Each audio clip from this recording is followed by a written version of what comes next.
Okay, historical timeline. Around 188 AD, early church father Irenaeus wrote a bestseller called Against Heresies, maybe the oldest extant document that mentions infant baptism. Infant baptism is not mentioned explicitly in the New Testament. Some people feel it is mentioned implicitly. We will have that argument a little later in the course. Around 215, early church father Hippolytus, in his bestseller Apostolic Tradition, states first baptize the children. So now it's going from it's okay to baptize children to, you should baptize the children. That should be one of the most important things you do. Around 250, some Christians commit apostasy under the persecution of Decian. Decian is is a Roman emperor who decides to launch a pogrom against the Christians. So there's a series of Christian priests and even bishops that when they have a sword put to their throat and they have the option of saying that the emperor is God or denying that the emperor is God, they say, yeah, we think the emperor's a god, and so they're allowed to live. Well, after Decian dies and the pogrom goes away, the issue comes up as to whether those priests and bishops should be allowed to continue to serve because they have publicly denied Christ.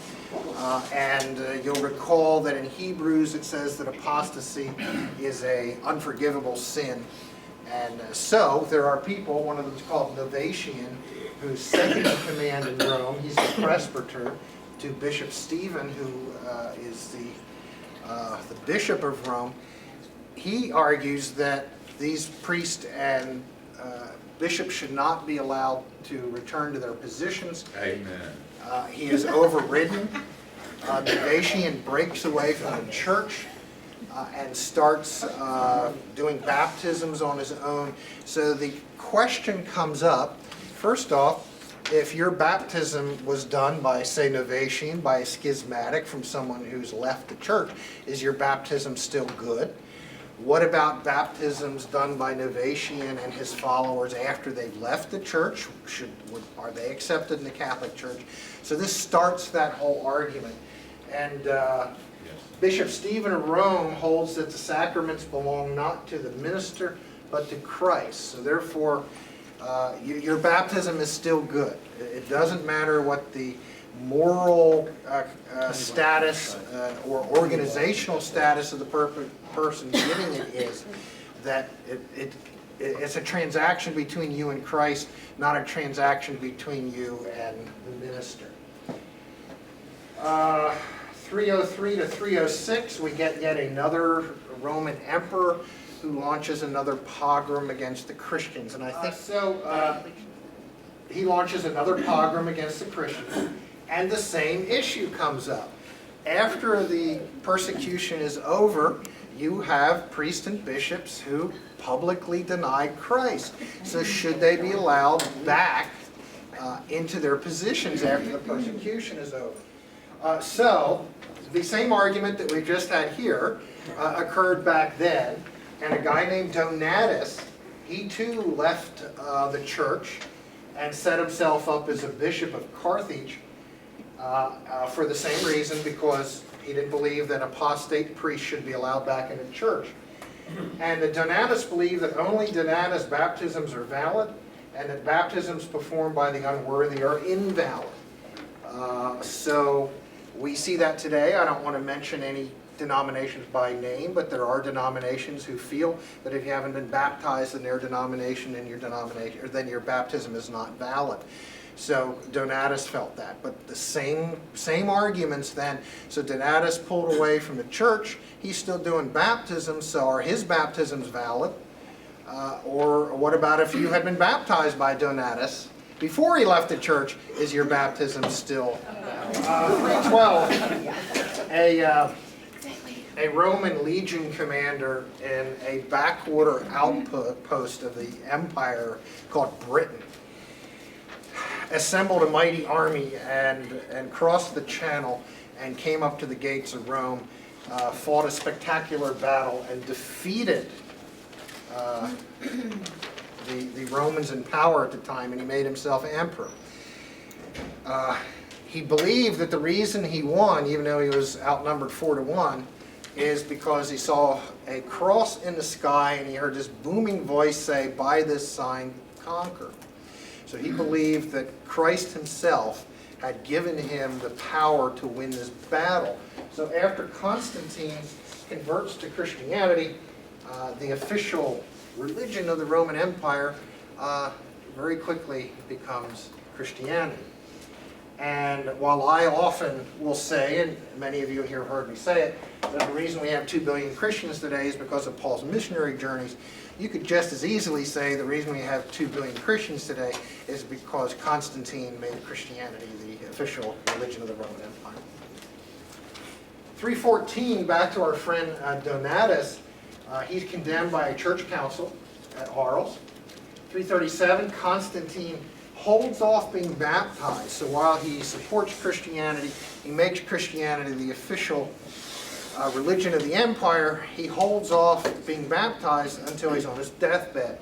And the reason he holds off until he's on his deathbed is he feels if he's baptized, then he'll have to lead a pure life. He didn't want to have to lead a pure life, so he held it off until he was about ready to die.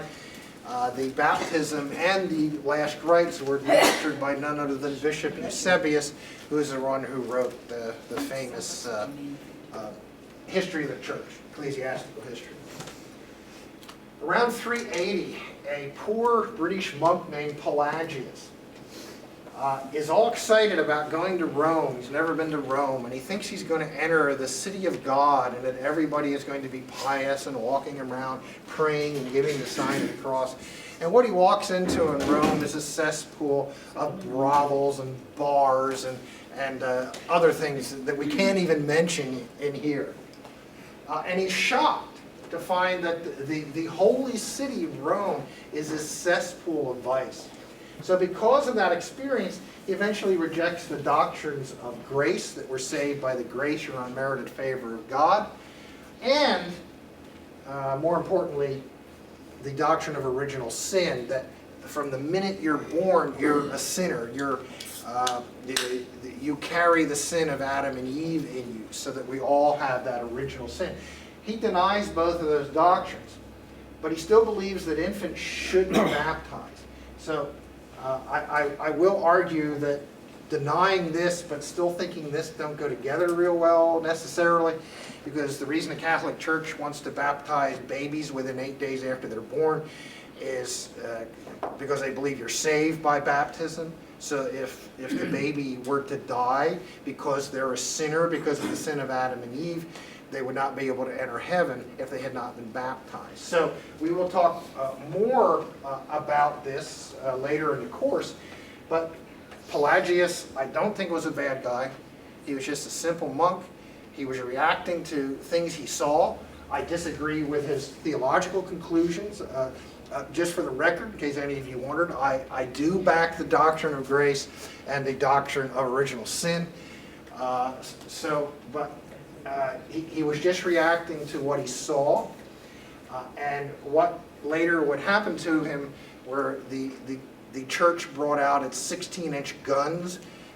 If you're not familiar with that, that's what the battleships in World War II had. Really? And they pounded this poor monk into the ground. 387, a guy who had kind of lived a woohoo kind of a wild life up until that point is baptized by none other than Ambrose himself.